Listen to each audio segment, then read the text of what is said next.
All right, we'll get on to the questions tonight. So, number one, what is a star wide receiver? So, if I've got four cats that I'm spreading out, what's a star really look like?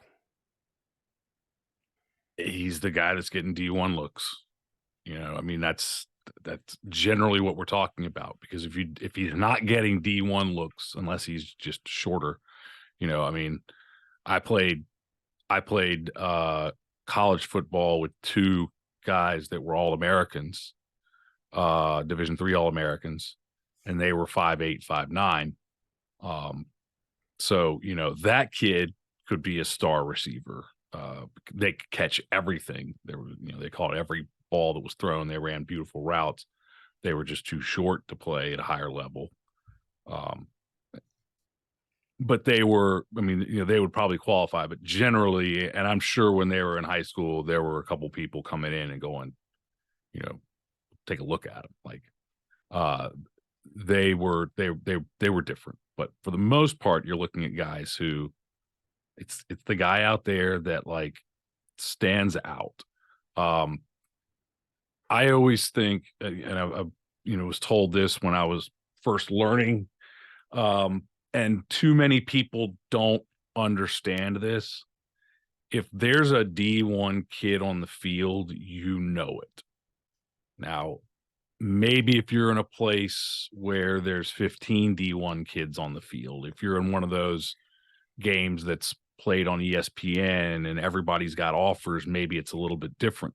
But in general, for most of us, if there's a D1 kid out there, there ain't but one or two on the field at any given week. And the kids that are legit D1 kids they stand out. So the star receiver stands out, and he stands out in a way that even if you're an idiot and you don't utilize him, when he touches the ball, in spite of your coaching and play calling, when he touches the ball, everyone knows he's a little different. It's, talk about speed, talk about hands, you can talk about height and, ability to go get the ball. Talk about his route running and all of these different things, size, speed, all of that. I don't care what he looks like. He gets the ball or he gets the ball thrown to him. Everybody knows it's obvious that this kid is dangerous. I will say height can't be the only qualifier because I've seen the big goofy kids that's 6'7", 6'8". Oh yeah. Yeah, like I said, I played. It's got to be the whole with, package, but that's what it's gonna be, right? Like yeah, I played with a Division III All-American who's 5'8". He was a nerdy looking little guy. He wasn't muscular, and he probably ran like a 4.6. He wasn't like, a burner. But I can promise you that I guarantee you on his high school field, because I know on the college field, everybody knew where he was and what he could do with football in his hands. So yeah, it's not always height. I think that the determining factor is when he has the ball in his hands, this is a problem. So what roles does that kind of wide receiver fill in an offense, and the spread offense specifically? Well, anybody who has these kids, you're going to spread them out. Like you're not going to.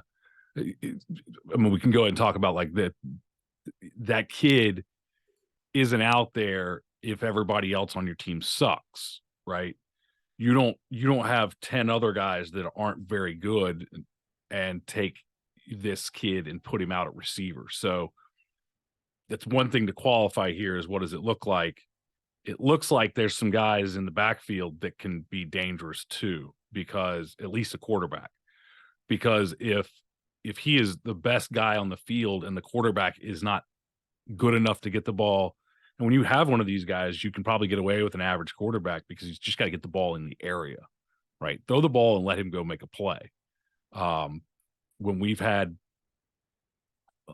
star receivers, and I was fortunate to have 3 all-state receivers. And I didn't even think about it. One of those went to play Division III, but I promise you, in 2A football in the state of Virginia, he was the most dangerous person on the field. And he had two other all-state kids who were taller and did have D1 opportunities, or at least looks. But he didn't have D1 looks because he was 5'9". But he was more dangerous than either one of them. They wouldn't have been standing out there if we didn't have a quarterback who could sling it, and a quarterback who was smart enough to know just throw it up and let them win it. Like he would throw it in a spot, but he would throw it up and let them go win it. When you're utilizing that kid, that's, again, we go to, it had three of them. It was different. We put the X, the Z, and when they were all three there, one of them was a year ahead. When they were all three there, it was our X, our Z, and our Y. I put one of those kids, I put the biggest, most physical one with his hand in the dirt half the time. And the funny thing is, it took until about week 8 or 9 for people to realize that the kid with his hand in the dirt was every bit as dangerous as the other two, the Z and the X. In our offense, the Z could move around more, so that was the kid who was the most dynamic, and we would split the Y out as well. It looks different when you have 3 of them, because they could all pretty much be in their position, and that force you to defend all 3 of them. Most of the time, we've got one of them. If we have one, we've got one of them. And so what it becomes is, everybody knows that, just for argument's sake here, that kid's D1, those kids aren't. Those kids are D3 or not even close. And what that looks like to me is matchups. I'm not going to let him sit at the X receiver, or like a lot of spreads and air raids will have a left and a right receiver. I can't imagine doing that with a star. I'm not just going to let your best corner sit on top of him the entire game. I'm going to try to get him on your outside linebacker. I'm going to try to make you double him so that you're now in a zero coverage on the rest of my guys. And, maybe they have a chance now. So to me, what it looks like when it's just one is creativity. We're going to test your ability, you need to test your ability to be creative, but do it within, this is my new thing, containers, to do it within the container of your system. I love containers now. 90-minute practice plan container. Okay. Like that's, you got 90 minutes and you do it in this way, and you do this, your playbook or your system. It's a container. Like we can do it. You can do anything you want, but it has to fit within your system. Like Russian nesting dolls? Are we going nesting dolls here? No, it has nothing to do with, no, it's nothing to do with nesting dolls. Going back to the kids, where this struck me was at the pool in Outer Banks when we were on vacation. And my wife would not put our son in containers. And so she spent, when it was, when she's kind of on duty, we're out by the pool, or we're on the beach, or we're in the house, in a house that's not childproofed. And she's following him around everywhere doing death prevention. And I think I just wrote this in an article. It's spotting the drunkest squat max attempt in the history of the planet. Like, here's a guy with way too much weight on, and he's hammered, and you got to walk around and spot him. So you don't want to do that. So when I was in charge, we trade off morning so one of us could sleep in. He's in the playpen most of the time. And I'm right there, but I can turn my back. He's in the stroller and we go for a walk. He's in, like I said, in our living room, it's all set up so we can those are containers. And within that container, he has a lot of freedom to move around. Not so much the stroller, but in the stroller, he's waving everybody and whatever. He has a lot of freedom to move around and he's happy. But also, I have the freedom to look away for a second if I need to, or to sit down and relax and not be, on death prevention the entire time. Containers in football allow you to relax and say, look, This is what we've got 90 minutes, like just practice plan. We've got 90 minutes. Get it done or don't. We're done in 90 minutes. And so when we talk about your system, if you have a offensive system, that's a container. You're happy within that container. You know that you've got these formations, you know that you've got these plays installed, and you know that we use another container, which is a 1 period rule, which is you can't install anything new during the season unless you can get it installed in 1 period, 5 minutes, 4 minutes, whatever it is, which means that if you want to put something new in, you have to use old stuff, because I could do that a lot faster. Hey, you're going to do what you do on 24. Or like, for example, we go to install power read, right?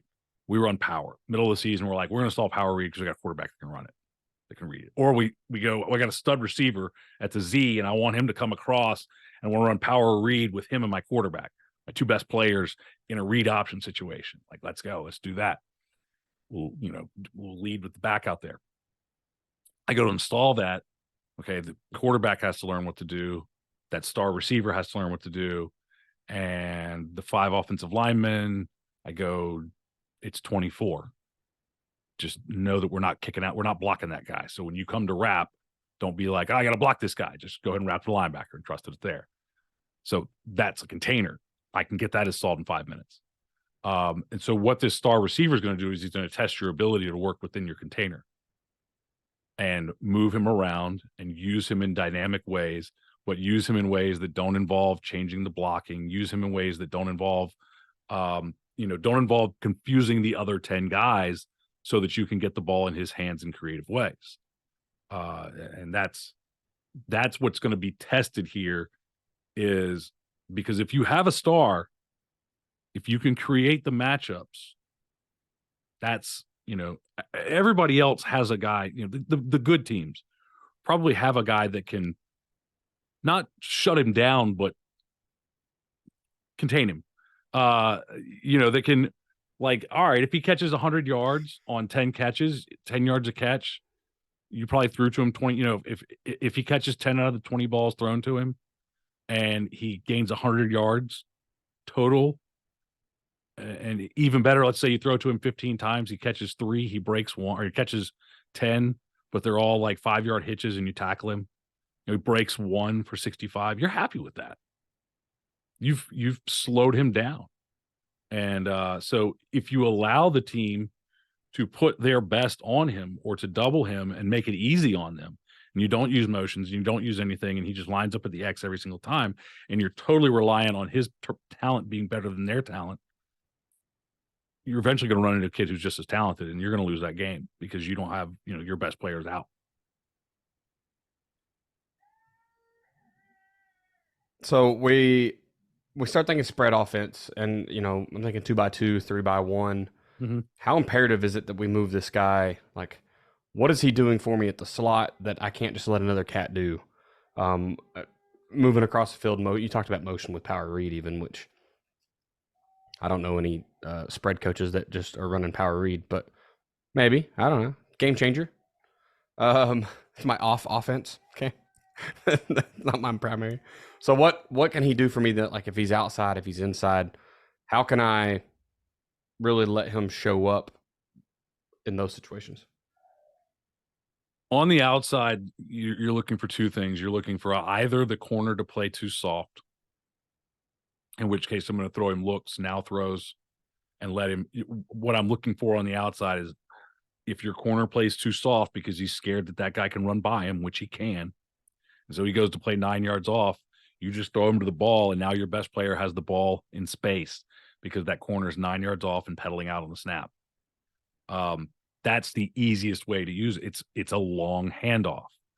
And that's what I want out there, ideally. Now, if the corner walks up and plays tighter because we've executed the long handoff a couple times, now you're looking fade balls and you're looking 50-50 balls, but they're not 50-50 when he's there. If I threw it up there and I had 2 average kids, an average corner and an average receiver, and we throw up a fade ball, it's a 50-50 ball. Which kid has the right timing to jump at, times his jump right, or, it happens to be inside or happens to be outside. It's here or there. When I throw this up to this kid, first of all, he's probably going to run by your corner. So my quarterback just has to put it out there. He can run under it. He can go get it. That throw is not a 50-50 ball. You'll still probably complete less than 50%, and Kevin Kelly swears like 20%, but I've gone back and done the math. Because I can tell you that I'll sit there and throw it. You give me the right look, I'll call it 3-4 times in a row. Call it 4 times in a row, we'll get to that 25% and we score. If I've got that kid out there. So out there, and I say that I don't like slants that much. Our quarterback last year threw slants well. He did a good job of leading the guy, but I don't love slants. So that's not a throw that I'm looking to get to him very much. I'm looking at the depth of the corner and how much space he's creating. There is either space in front of him or behind him. So at the number one receiver, our X or Z outside receiver, where's the space with the corner? Can I throw a look? If I'm really good at catching hitches, what I like about being out there is it's a one-on-one, right? I give him a chance to score, because if I get the ball to him quickly, he's in a one-on-one with your corner, and if he beats your corner, he's scoring. And that's what I want. So where's the space in front of or behind the corner? Is he too tight or is he too far off? And how can I take advantage of that? And if he's inside, if I'm using him in the slot role, like what can he do for me there if it's just an absolute stud? The same thing. The first thing is, where's the leverage? Can I throw a bubble to him? Can I throw an alley screen to him? Alley screen. Can I throw a bubble screen to him? Can I throw a tunnel screen to him? I can throw the tunnel screen, slip screen to him from the slot, which is more like a middle screen. From the outside, I can throw him alley screens. I should mention that. Throw him alley screens, because I love screens, because again, it's a long handoff and I get some blocking out in front of him. And we want to make the quarterback's job easy. Unless you've got, even if you have a stud, you can probably throw the easy throws and mix them up against most high school defenses and make the quarterback's job pretty easy. Give him short throws, give him easy throws. Let him complete 75% of the passes. Don't make him go out there and throw fade balls every single time. Like I said, if you're giving it to me, I'm going to go after it. But if I can throw a look, if I can throw a screen, I'm going to throw that. All right. So, hold on. So sorry, I had to take a sip of water. No, you're good. Bubble, can still throw bubble. I will look to see if I can get him in the flats with like a curl flat or a slant flat route, where a lot of defenses, so like a quarters coverage is going to have a weakness in the flats, especially the weak side flat. Quarters coverage is going to have a weakness in the flat where I have some space. I'll look for uncovered throws, but it might get him, might not. It's not as one-on-one as if the safety's 9 yards off, that's not as uncovered, because there's still an outside linebacker, or an inside linebacker, there's still a corner outside. So it's not as free and loose out there. We'll throw it, but get a bubble, get him moving, get him some space to the outside, get him to the flat against quarters coverages, run some of your this is an offensive podcast, so run some of your rub routes, where you get him, if somebody's trying to play man on him, you can get some space for him. So in the slot, I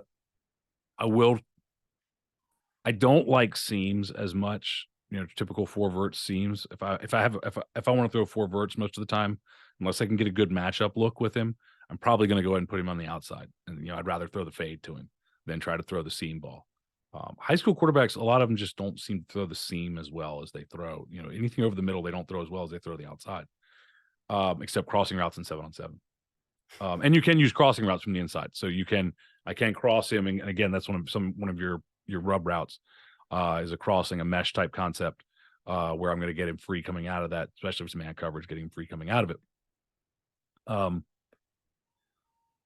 But we have a route concept. It's 58XN, which is the and we also have another one called burst. Yeah, I guess that's more for the outside. That's actually an outside receiver route. Now thinking about it, trying to think of, we'll take, this is an outside receiver route. The inside receiver just tries to blow the top off fast as he can, down the seam. Outside receiver runs a dig. It's great against quarters. Runs about a 10 to 12 yard dig in, whatever you want to call it, and catches it in the wake of the safety that took the vertical. The safety in quarters has to run with the vertical. He breaks inside the corner, and you can get that alignment. We can get the same alignment that we would use for our deep out, so a tighter alignment that signifies to that corner out route. We're really good at throwing out routes. A lot of our quarterbacks have been really good at throwing out routes. A 8-step deep out, just going to put you 10 to 12, 10 on the break, and it's going to kind of drift to 12. And you can make that 8-yard split, a tight split, so you have room to run the out route. Well, I'm going to run the in route in the wake of the safety. I can throw it right on the break, so I can get that same alignment, but I can break inside of him, where now I get the corner aligned outside. So another way to use that, use all of that. So yeah, inside there's lots of things that you can do. I mean, if you're an RPO team, little stick, again, which is basically like a short hitch, and you're finding ways to get him the ball in space. Give me the screen share there. Of course. I was also thinking about when we just give the kid an option route, right? So that way he can find the leverage and that space and leverage that he has, as long as the quarterback and him are on the same page, which, once again, they both should be able to perform, or just put him in the backfield. But that way we can do that. And you mentioned the RPOs. I really like thinking about 3x1s and or motioning over and getting a linebacker on this cat, right? Because most of the time, if somebody does lock on and stay on for, a motion across, they're probably losing either a force or an alley player. So now I'm just going to run the ball right back where you were.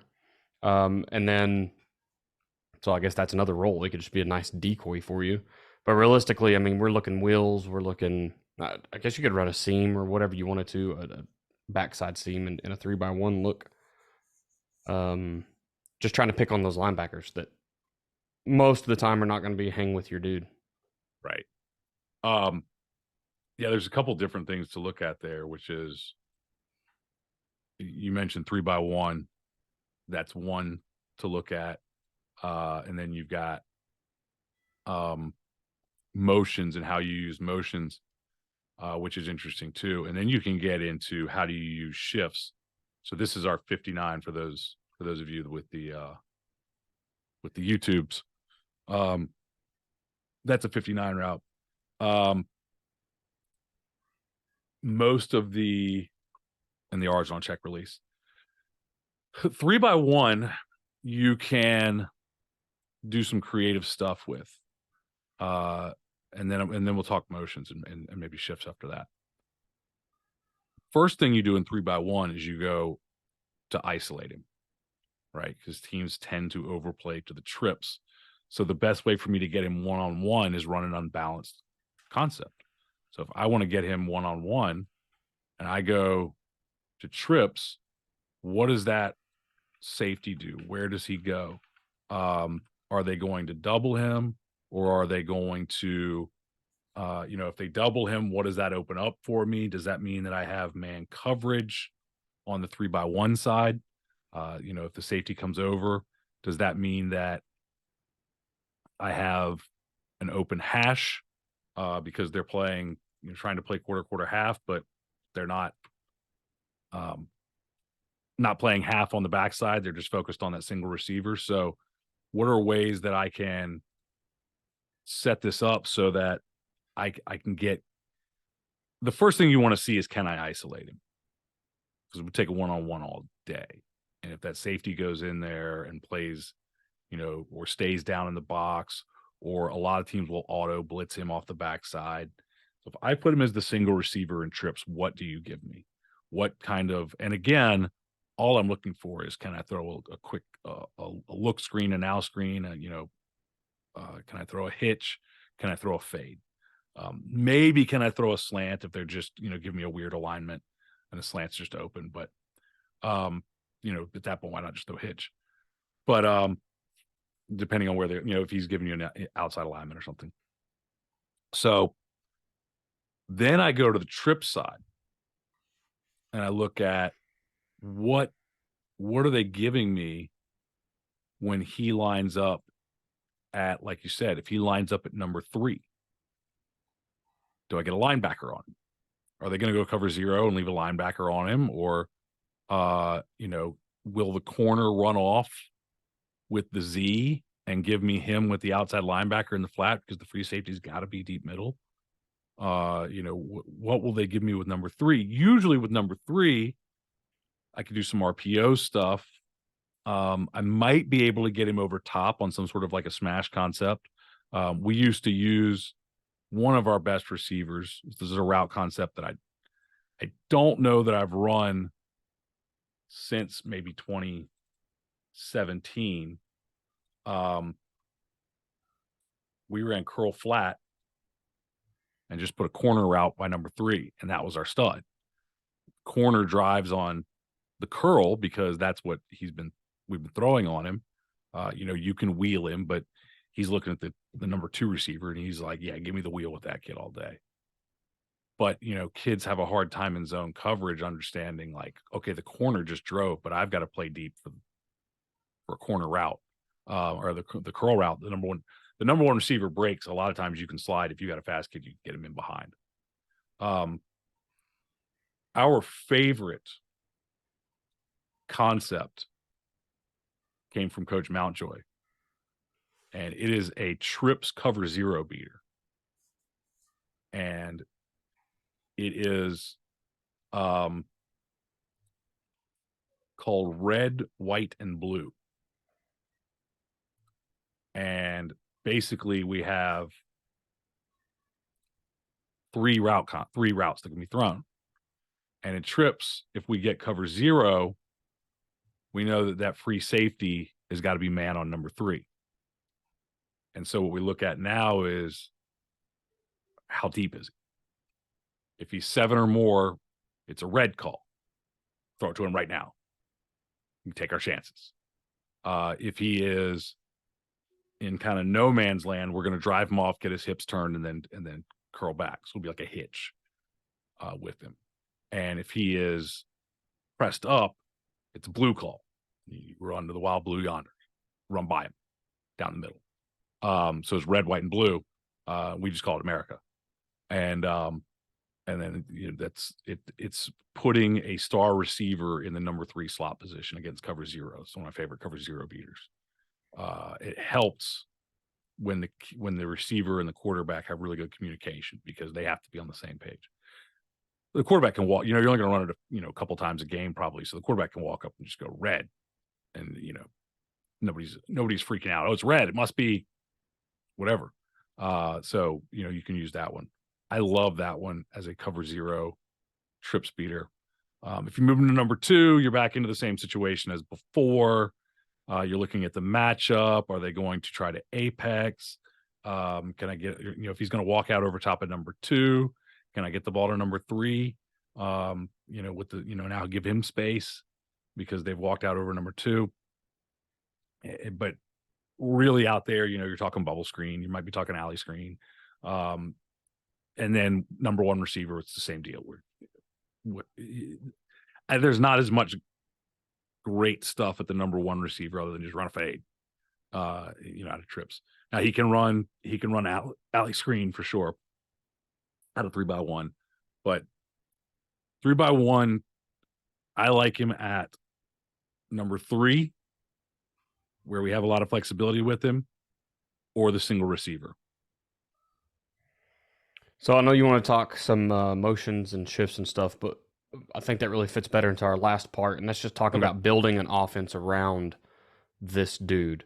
And I want to start with, I don't think this is a situation in which you break your system. if you weren't spread before, you probably don't go pick up the spread to try to highlight one receiver. If you were spread, congratulations, you have one of the cogs that will make your machine run great. But like I like your analogy of containers that we're using now, which I thought of like storage containers and how they fit inside of each other and they have lids, and that's where my brain went. So congratulations. I didn't think of baby the playpen, but I will now. Everything has to stay inside of it. So don't break your system. But if your system doesn't contain the things that we're about to talk about, maybe it's time to change your system, right? Like if you don't already have RPOs in there, you might be a little outdated. It's time to evolve a little bit. If you don't have shifts and emotions and stuff, maybe I don't know the spread world that much. Realistically, we can throw some stuff 2x2 and some 3x1, but I'm like, we're in Oklahoma, so we run the ball. Like that's kind of how things work. So I don't know about all these fancy spread people, but I would have to imagine that all those still exist within that system. So if we talk about building our offense around this guy, I feel like motions and shifts fits into that conversation. The only offenses I can think of off the top of my head, if you're a true wing T, it's very flexible. And lots of wing T coaches have adapted to spread wing T, to gun T, to pistol wing T, to all of these different things. Because those are quarterback alignments, but they usually go with spreading the ball out a little bit more. If you're pistol power offense system, you can line up in any of these. You can be spread, and you don't change your system, but you may change a little bit of your play calling philosophy. And you're not really changing your philosophy. You're just focusing on, in the offensive play caller system, which I think is going to open up again in August. In the offensive play caller system, we actually have, a whole section on star players and calling for star players. Your philosophy might not be spreading the ball. Your philosophy, you might be, you want to, I don't understand. I do understand to an extent, but my core philosophy not starts with, but one of the key things in it is if you're going to let me run the ball, I'm going to run the ball. Because, it's easier to execute. If I can run 6, 7, 8 yards of carry, why would I do anything else? Why would I bother? So you got to take away the run, and that'll set up the pass for me. That's my thought process. I know some coaches now like to throw the ball. It's different. It's like a little contrarian, but if you're having sex with it, great. The only offenses I can think of where you would have to like really change your philosophy is the double wing and maybe the single wing. Everything else has that component of like we've been joined. Everything else has that component of like you can do anything you want. Oh man. Hey man, I thought it was 9:30 my time. Is it 8:30? I don't know time zones. Time zones got you. Yeah, My fault, guys. My fault. Ron Mackey has joined us just in time to talk about to give us he'll have to give a monologue on star receivers here. See, it's like a guest appearance now. Okay. This is where I like to put them, the slot. Okay. Because so here's I said I went through some of the different things that we could do with them, whether versus in the slot versus outside and what we were looking for. So 2x2. Yeah, 2x2 and then 3x1. I want them number 3. Or yeah, 3x1. I want them number 3. I said the same thing. It's like Joe knows. Good job, Joe. Man. I said the exact same thing, number 3. Because to me, you lose some of the flexibility and all the stuff you can do with him when he's at number 2 in trips. Like there's a guy inside of him and a guy outside of him. Yeah, like he's boxed in, but like he's number 3. Contained. He's contained. Yes, but I'm number gonna be 3, honest, like so many things you can do.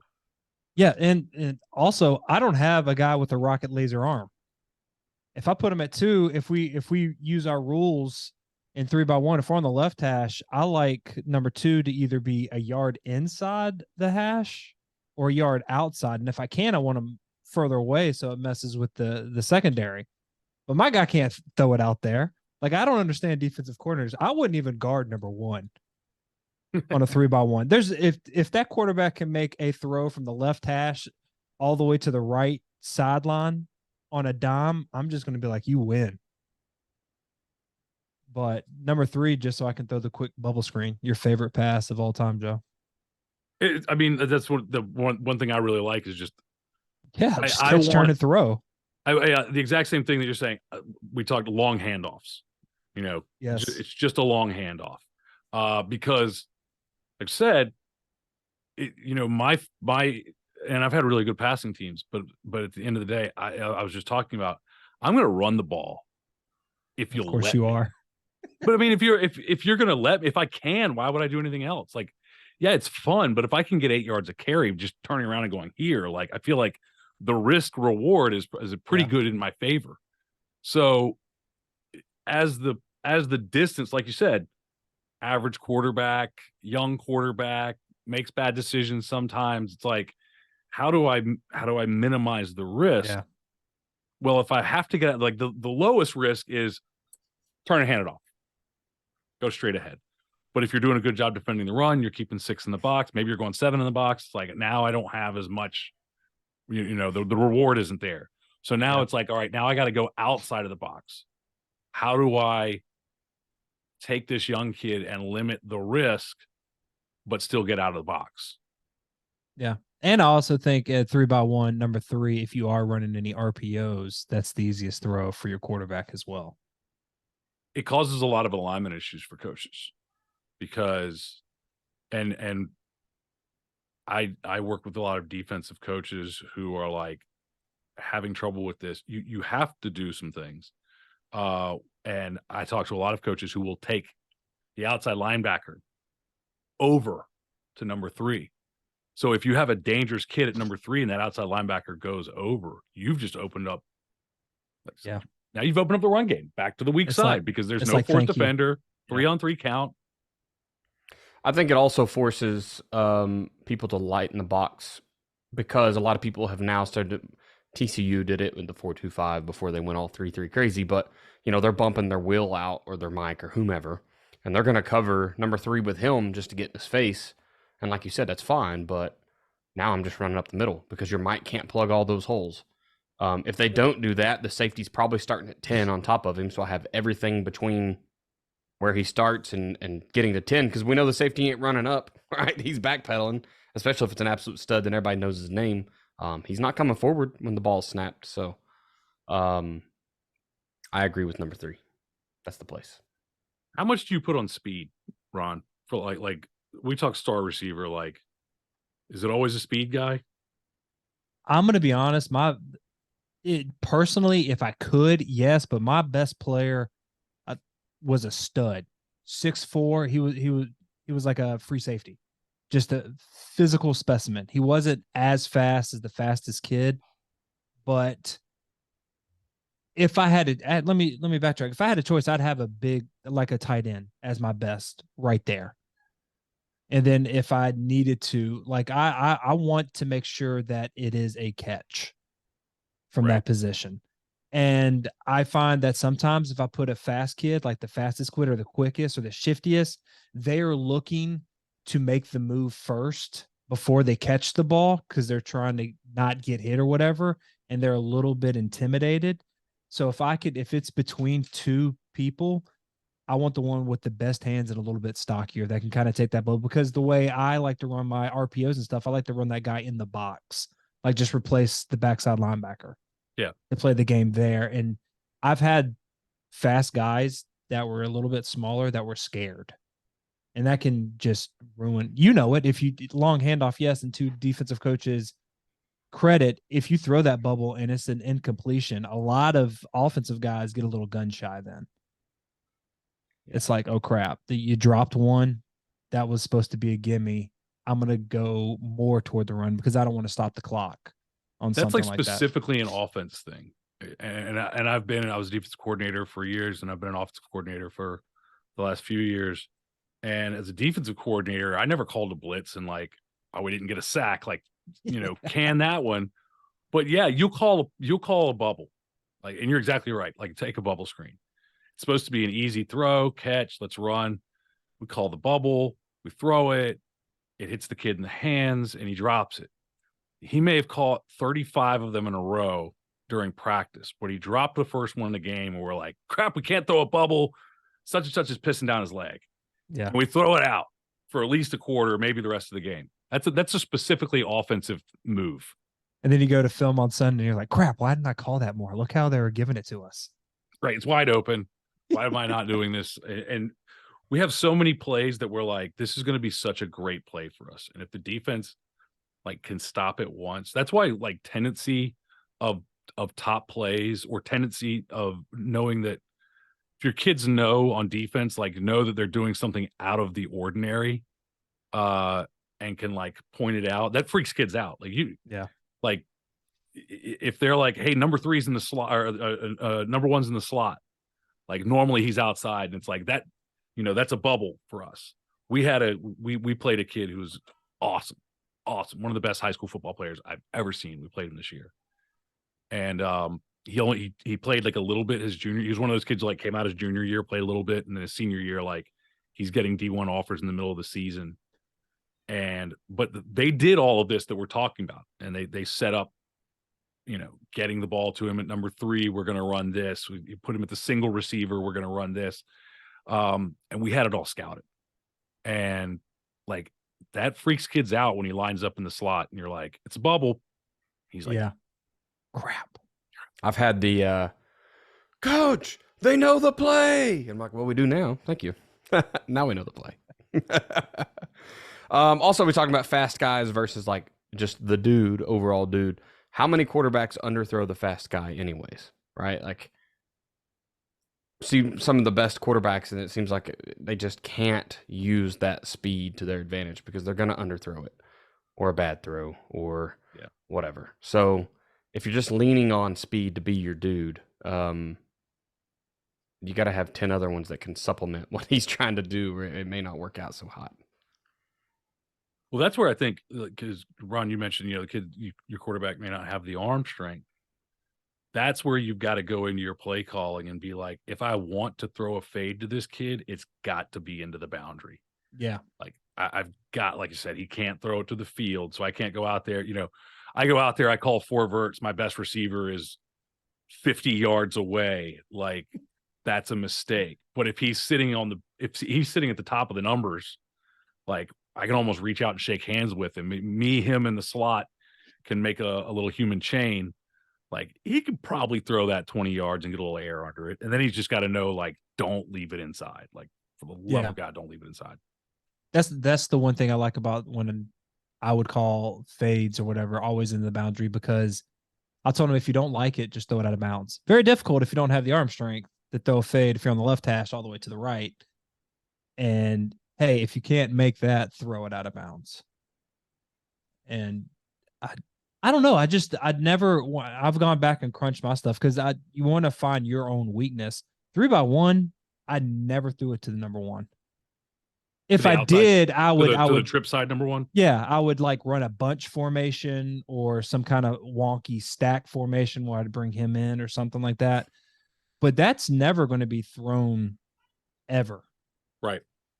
And it's just I think toward the end, I've had some kids that know that, okay, I'm the furthest out. I'm not getting the ball.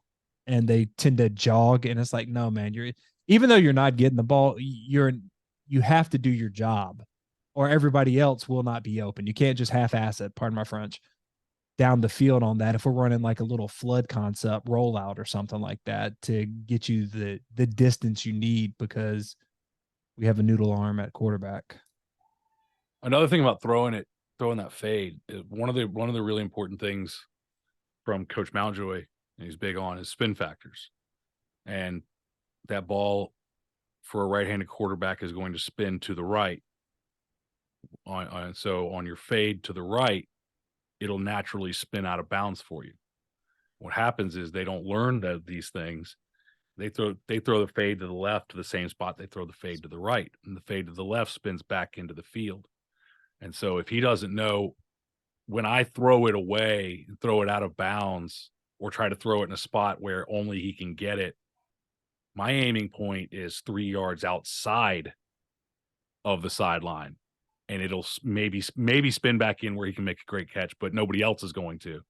To whereas on the right side, I can throw it at the top of the numbers, and it'll spin, or at the bottom of the numbers, and it'll spin into that 5-yard highway where the only guy who can get it is the outside receiver. That's why I've never heard that. I'm The gonna spin write that factor, down. yeah, it's really Yeah, cool I've never stuff. heard it. Really That's- cool stuff. Bill's really big on it. And the same thing comes with like a slant throw. So if I'm throwing the slant to the left, it's going to spin. I'm going to naturally lead him. If I'm throwing the slant to the right, it's going to naturally Go be behind. behind him. So I've got to lead him a lot more on the slant to the right than I do on the slant to the left. I can a lot. If you've never looked at it, if you guys are listening, you've never looked at it, you may look and see your quarterback is way better throwing the slant to the left. I was better. just thinking that. And it's because he's throwing the ball at your guy. When he does it to the left, it spins where you actually want it to be caught. When he does it to the right, it spins behind him. Same thing, fade to the left, fade to the right. You might be better throwing fades to the right. He leaves the ball inside naturally to the left. He throws the ball outside to the right. So when are you going to get your new position for the QB collective? When are they going to make you a member? Because look at I don't you talk to the dropping quarterback. knowledge. I call plays with the quarterback. I don't talk to him about his throwing. Somebody else is in charge of that. So, it's like I don't like I like Is that because you don't like it, or that's just like how the staff is set up? So my staff right now I'm moving into a part-time role. I'm in that 1-year-old Hey, I understand, man. coaching If role. my kid pops in, I got to pop right back off. He's asleep right now. That's the exact thing. That's our normal podcast. We tried to do one during the day. We didn't realize that both of us were in daddy daycare. So that was both kids awoke from naps yeah, to close the show. All right, guys, we're out. It's time to go. Both kids screamed. It was like, all right, podcast over. But so the last few years, most of that time, I've been with my current head coach, who is a quarterback guy. He was a quarterback, and so he's usually handled the quarterback. When I was a head coach,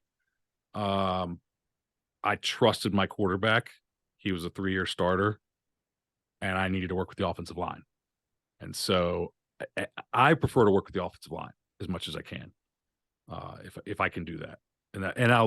The thing with the quarterback is, this is the reason I would never be the quarterback coach. I don't think, unless if I had a great offensive line coach. The thing with the quarterback is I can get the quarterback to meet with me for 15 minutes after practice, or I can get him to go home and study film. Maybe I could get some of the linemen to do that. Most of the time I can get the quarterback to do that. Because he knows, like, everybody's gonna be looking at me. All right. So my question: what is your favorite pass play for your best wide receiver?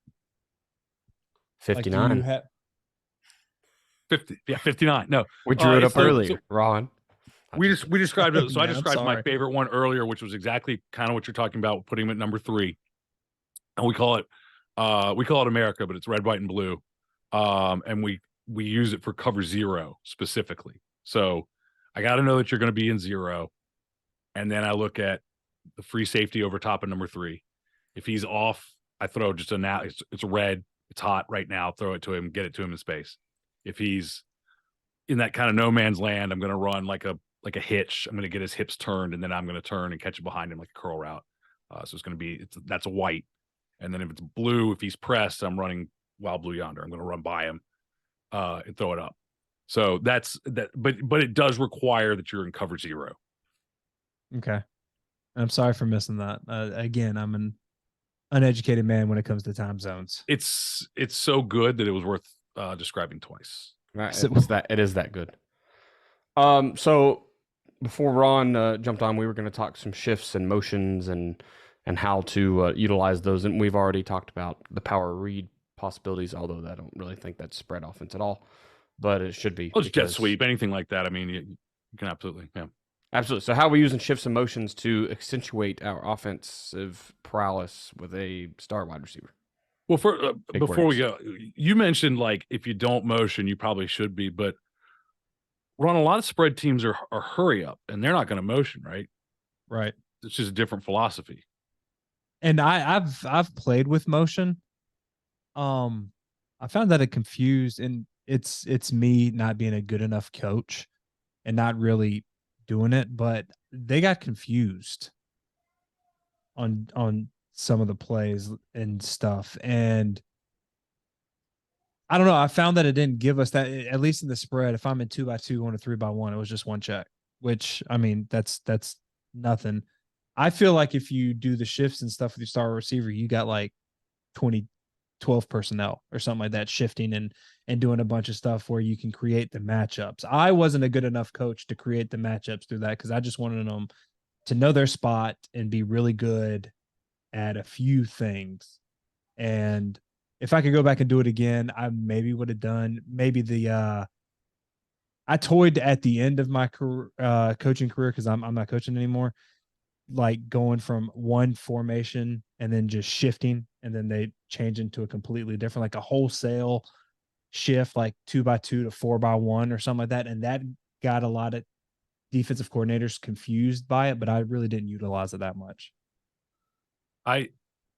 We'd shift from like a spread look into like a single wing look, or we would shift from a 3-back.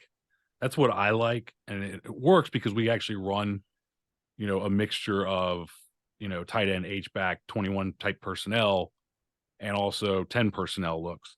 And being able to shift from one whole concept to another, being able to shift from power I to empty. And it's like just making your empty check, but like before that, you made your check to like 32 personnel. So if I can get you checking and moving, my big thing is making the defense move. Yeah. What can I do to make the defense move? You're absolutely right though. And this is a mistake that a lot of coaches make, is they just start tagging motions onto stuff. Yeah. And Coach Mountjoy taught, and I've gotten a little bit away from this, but not too much. Coach Mountjoy would teach, you have essentially 3 formations, let's say. 6, because you go right and left with both formations. And that's it. Like that's the rule of the game plan. So you've got 6 formation. That's 3 formations flipped each way. And I've done a lot more shifts and motions and stuff. But he was also really big on. He also is really big on motioning 50% of your snaps. Wow. And what he pointed out, even when running more formations, a lot of guys say, well, formations are cheap, or it's just a motion and it only affects one guy, those kinds of things. If that one guy has to do something, like you're motioning him over there and then he's running a route, a motion is a different formation. And you can tell yourself that's not true, but the difference between lining up in 3x1 and lining up in 2x2 and motioning to 3x1, you're going to get different looks from the defense. You're going to get a consistent look from your lining up in 3x1. You're going to get a different look when they check. Your kids are moving and they're waiting on the motion or doing it. It's a different formation. So you can't just tag motions onto formations and, I don't worry about it, it'll all work out. It's legitimately, for us, blocking schemes, it's like completely different if I take my slot receiver and I motion him into a wing. Now my tackle in the run game has help or has a number 3 there, to whereas before he might have a read or might have whatever. It changes the dynamic, and he gets there and I got to now communicate with him. Are we comboing or what are we doing? Or is he going to stick for pass protection? He's going to check release, and tackle's got to know. So now it screwed him up. Now the guard's like, who are you talking to? And it's like, well, this guy just showed up over here. And the guard's like, I thought you were talking to me. Now you're all screwed up. Motion changes things. It really does. Yeah, and I don't think a lot of. I'm glad you brought up the OL because when I use motion, it was fast motion, both 2x2. I mean, two backs in the backfield split or 2x2 fast motion. And there was a specific call that quarterback had to give to the line if we were running inside zone. Like if it was just standard, we tried to get a double team wherever we could. But then when we were using motion, we don't know what the defense is going to do. So we just had to full zone it. Yeah. And uh, sometimes there was no communication because I mean, you're trying to go fast. You're asking the quarterback to do a lot of thinking. And of course, he's like a 16, 17-year-old kid and he's going to forget about the call. And the linemen don't know that the motion's coming. They just get to play. They don't have to know everything. And it caused a lot of confusion. And we had some big losses in the backfield just because of no communication, because of the motion. And you get things like teams will slant to the motion. Yep. So, guys are not where, or like you said, I like to use motion and shifts to make the defense move. The problem is when the defense is moving, it's no longer the picture that you worked against in practice, right? In practice, you work against the picture. I can't, like we do birdwalk drill. I can't do birdwalk drill and use fast motion and say, well, he's going to run out here. I don't know what he's going to do. Yeah. I mean, he might, backside guy might just blitz on that we have automatics to motions and we get, because we use the H back and the H back is the shiny object and he moves all over the place and teams will blitz to his motion or they'll blitz away from his motion or whatever they want to do. And that immediately changes the dynamic. Is like all of a sudden this guy's up here and he's in my face. Yeah. So it has a big effect, but what I do want to do with motion, since we're going back to the star receiver, is if you'll run with motion, if I can snap the ball, if I find out that you're in man coverage and you're going to run with the motion, I'm pretty sure that star receiver can outrun you to a flat route above all else. Run everybody off, run a clear out or something like that. And just see if I can get that. Yeah. Just you're banking on my guy's better than your guy. Well, just in general, I mean, he always moves late, right? I mean, he didn't know that the guy was going to take off running, and he's trying to run with him and catch up with him. They always lose a little bit of ground, and they're trying to catch up, and I'm on the run, catching it, turning up. I love to see somebody trying to run with my top guy. That's what I would want. Okay, so let's say you call a motion. That happens. You see that doing it. Are you going to the next play? You're going to run a motion again to get him the ball, or what's your thought process with that? Yeah. Because if I wait, you might fix the problem. Oh. I don't know how many opportunities I'm going to have to throw that. So we faced that exact thing last year. Exact same thing. I'm going to make you use a timeout. We've got, there we go. Yeah, I'm going to immediately do that because I think that if I give you time to fix it, then I may miss my opportunity. Or I can at least force you to use a timeout and try to make some adjustment. What I'm thinking is you've been working on that all week. You've been doing that all week, and now you're screwed. The other thing I want to do with motion is if you try to double my top guy, if you try to double team him, like, can two guys move with him? Can you adjust to that, or do I now get back to one-on-one? Yeah, I was kind of thinking earlier, we get a lot of bracket coverage on a top dude, and so how are you? Number one, how are you handing off man, and then two, how are you handing off a full bracket? Like, and then I think you talked about, I don't know, somewhere between now and 2021, something about if you just motion your number one receiver. So even if you put him out there, right, and everyone's like, oh yeah, I got the corner's obviously got him locked. Maybe they bracket him, maybe they don't. But what if I send him in motion? Like, what does that corner do? Who else am I freeing up? But is that dude? Now we're talking about multiple things we're doing to the defense in one play. You've got to swap off of your corner would have man coverage on our top guy, but now we're passing it off to maybe a linebacker or maybe some weird bracket rules. I don't know. What are your rules? And I think that's something you could probably take advantage of pretty quickly. Yeah, for sure. Like, so that gave us the first year that we ran press man. We we go through 7-on-7, we go through all these different things. And it's like the second or third game of the year that we were running a lot of press man, like 90% press man. And the safeties knew how to bump man coverage, but the corners never had to. The number one receiver was never the motion guy. We get a team who lines the number one receiver off the ball, and then they go from 3-by-1 to 2-by-2. And that changed the dynamic big time because the corner is not going to run with him. He's going to bump down to the number 2. The safety's got to bump down to the number 3. The free safety's got to now go back to the middle of the field. The weak safety should be fine because he's coming to him, but that weak safety wasn't the guy that I wanted covering him. The guy that I wanted covering him was over there lined up on him. So it definitely can cause you can do something really, that's a dick move. I gotta tell you.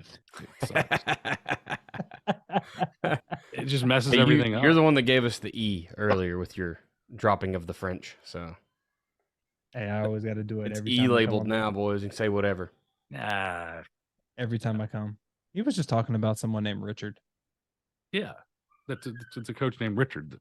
Richard used to do that move. Yeah. Yeah, that's a Richard move. Richard move. Yeah. Yeah. All right, guys. Well, I think we've, unless y'all have any other final comments about featuring a star wide receiver in the spread, besides throw it to him and let him. I have one. Yeah, this is something I knew. If you think you're giving your star receiver the ball enough per game, trust me, you're not. Trust me, you're not. You will think in a game he's touched the ball 8 to 10 times, and you look at the stats and it's like 3. You may have targeted him 10 to 15 times, but how many times has he actually touched it? And that's something I started keeping count of the past like 3 years. I was doing it, and I got better at it. And the crazy thing is, not only did getting the ball to the best player actually help the offense, I know that's crazy, but when the star receiver, and we may not like to admit this, but I promise you about 80% of the time it's true. If the star receiver is happy touching the ball, then you won't get moody other wide receivers. Because I have found that the star wide receiver is kind of a leader. Just at the high schools I've been at, the star players by default were kind of the leaders. They have street cred. Yeah. And when they're happy they buy in more, it's better because now other kids are buying in because of this kid and not from you. If that makes sense. It does. It's definitely. I think the thing I'll add to that is make sure that you're not playing that kid at receiver. We kind of mentioned this at the beginning, but don't play that kid at receiver because you think that's what he's going to play in college. If he's a stud and everyone else on your team is not, maybe you ought to bring him in somewhere where he's touching the ball more. Like quarterback.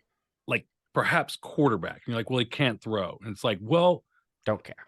There's nobody to throw to. He's the one you wanted to throw to. You just snapped it to him.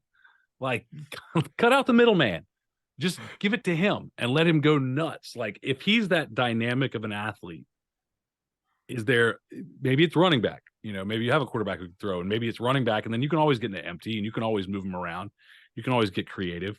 But, we mentioned jet sweep. We mentioned power read. It's like, there's a lot of ways to get the ball to that kid that don't involve throwing it. And like you said, Ron, I might have targeted him 10 times and he caught 5 because my quarterback's not very good. And it's like, well, what if I let me get him 3 more by just here. Take this. Yeah. Pull a Debo. Make him your Debo. Shanahan does a really good job. Yes. I mean, he gets paid the big bucks. If you got a kid like that, especially at high school when some teams only have one for like years. It's just like one kid. That's also, I think, hubris on coaches. We think I can put him there and he'll be successful when they should do, like you said, both of y'all, maybe he should be quarterback. Maybe, I mean, where's he going to touch the ball? If he's the best player, how is he going to touch the ball? More than 5 times a game. We also use our single wing, which is in the pistol power offense system. We line up in that single wing and we run, whatever unbalanced single wing look. when we get into that, it's not the quarterback playing quarterback most of the time. I only had one kid that was, and he was 6'2", 220. It's like, all right, let's go. We need 3 yards. You go. But we didn't have a lot else. But most of the time we're shifting into it, and it's usually a receiver that goes back there. And you have the advantage now that I can call that 5 times a game and, get him 5 touches and that he wouldn't otherwise have, because I have a shift that puts him into it. He doesn't have to be my full-time quarterback and learn the whole playbook, but I have a shift where it's a direct snap, run to the right. Yeah. Get creative. And again, within the container of your system, get creative and find ways to get him the ball. I agree. You're here. You're here. All right. That is how to feature a star wide receiver in your spread offense or whatever offense you end up running. Join.joedanielfootball.com. Go there today. Get access for $1. It's 7 days of no containers on your access. It's full access without containers. Nice. But you can learn for 7 days. And then you'll find out there's a container, but it's a good one to be in. 4 defensive packages, 4-3, 4-2-5, 3-3 stack, and 3-4. All meant to be very multi. If that's what you think you want to do, don't do that. But they are all built into one system. So no matter what one you want to run, if your personnel fits better next year, you don't have to chuck the whole thing and get a whole nother defensive system. Terminology stays the same. Most cases, a lot of kids are doing the same stuff. You can just use your personnel as need to be. Pistol Power offensive system, like Joe said tonight, you can be single wing, you can be spread, you can be pro, you can be whatever you want to be. Probably the flex bone if you wanted to. I don't know why you may ever want to do that, but we tried that. That wasn't very good. to. I'm not your flex bone option guy. No one should be. Chalkboard forums, you can log in and ask your questions 24 hours a day. Someone will get back to you. Joe eventually answers all of them, but a lot of the coaches started pitching in and giving you their advice, which is nice. It's nice to have a whole village. Chalk Talks have now gone to weekly because we have hit the so-called in-season section of the year. And so you'll get Chalk Talks, should be every Monday-ish. Check your emails. If you aren't getting the emails, then go to join.joedanielfootball.com and put in your email, and you'll start getting them. But Joe will tell you when the weekly Chalk Talks are. And then game film analysis. If you're a platinum member, you get the game film analysis. You mail in your video from that week, your game film, and mail it in on a DVD. We'll have it back to you in 6 weeks. That's right. And you can do it on Huddle, whatever you fancy. You can do Huddle too. Quick cuts, yeah. And then Joe and his cronies will eat you alive and send you back a nice recording that says all the little things that hopefully you already saw, but you need someone else to confirm.